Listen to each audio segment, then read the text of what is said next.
What is up, guys? I'm KBHD here, and just look at this TV. Alright, so we saw a lot of pretty cool TVs at CES, like we do every year, but a lot of the coolest ones never really go on sale. They're more like showcases, but this one is real. This is the LG 4K OLED W in the flesh, and the W stands for wallpaper.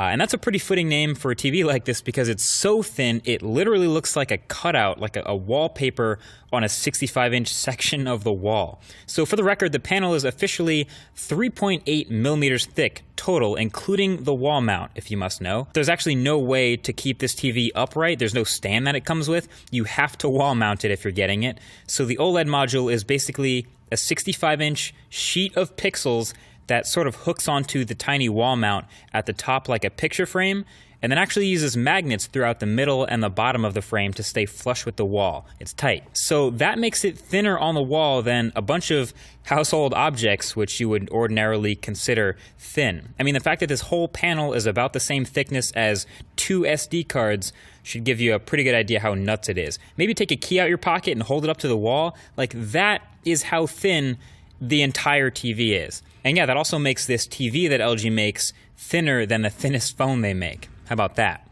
And then the OLED itself is an excellent quality panel, as it should be for the price. It gets up to 1000 nits, which is extremely bright.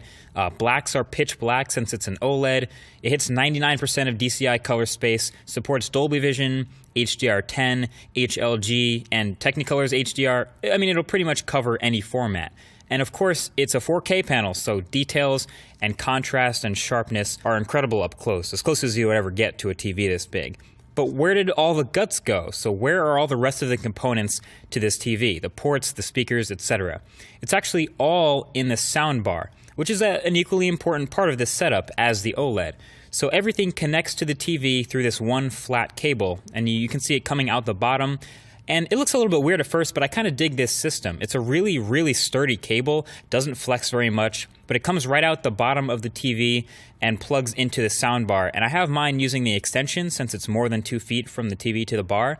I think ideally for maximum visual flotation, you're going to want to go into the wall with the cable so you don't have to see it at all. But then you need some professional help and you have to get it properly shielded for fire code, etc. I think some double-sided tape for me should do pretty much fine to make it not a big deal.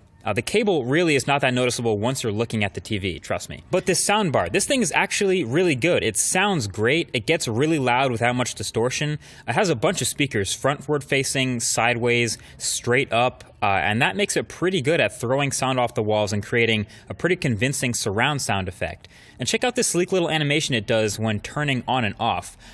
I can't even be sure if that has any real functionality outside of looking cool, but I like it anyway. And all of the I/O is, of course, in the soundbar as well. So you plug in your soundbar into the wall, and if you have anything HDMI, there's 4 HDMI ports, a couple USB, an Ethernet, etc. And then all of that gets fed through to the TV, along with power, through that ribbon cable. So that's what allows the TV to be so thin, because it's literally just the OLED panel and some shielding and a few magnets, and that's it as far as what's up on your wall. The dopeness of your setup with this TV will depend pretty much on how well you can hide this cable. So yeah, you can color me impressed. I'm glad to even have it in the studio now thanks to LG. And even after using it for a couple days, sometimes you still find yourself wondering, like, why did it have to get so thin? Like, what's the difference between a TV that's 1 inch thick and this panel that's 1/10 of an inch thick? But then you use it and you remember why. It's the thinness combined with these really thin bezels that create a super immersive viewing and gaming experience. I can't even imagine how insane the 77-inch version looks. Probably just looks like a straight up projection, which is crazy. So okay, the bottom line for this is most people aren't ever really gonna buy this. I mean, it's $8,000. If you want to, that's on you, bro, I get it. But for most people, this is more of just a showcase of what the bleeding edge of tech can look like. This whole concept isn't new, of having a super thin TV and then putting most of the I/O and the electronics down at the bottom. We've seen that before. Even LG and Samsung have done that in the bottoms of their TVs before. Put the speakers, the HDMI ports, all of it in the bottom, even though the thinnest part of the TV is really thin. But this is taking it to the next level. That's why it's dope tech. It's just seeing what's possible with taking as much away from it as possible And when you do this, you end up with this super immersive experience where you don't even really focus on the fact that it's a TV anymore. It just looks like someone copied and pasted an image onto a wall and you're just looking at the image. It's really cool. So I can leave a link in the description to this if you really want to check it out, but really most of the links I'll leave were the videos I was watching on the TV and the stuff on the TV if you want to check those things out.